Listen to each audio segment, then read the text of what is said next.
what makes a thing a virtue versus not a virtue. I see. What is the basic definition or classification that makes any one thing considered a virtue? Right. Like courage or practical intelligence or justice. Right.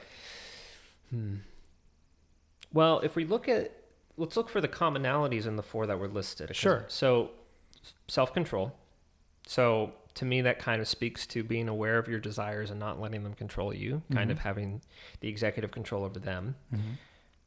Practical intelligence, which I think for someone like me who's inclined towards music, but probably isn't as useful in as many other disciplines as I could be.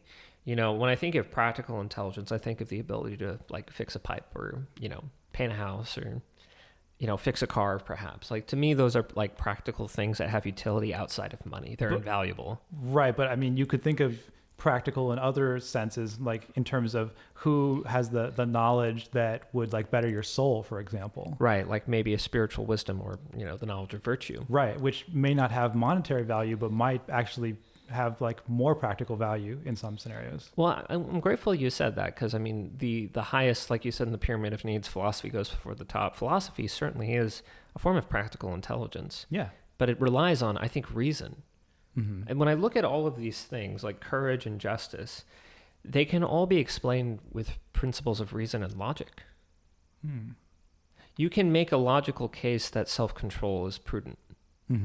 You can make a case that practical intelligence is prudent. You can make arguments for each of these things, for courage being valuable and for justice to be valuable.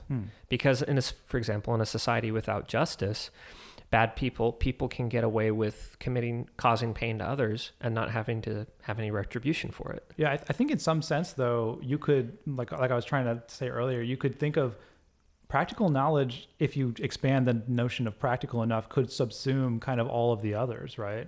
That is true. That is true. Good point.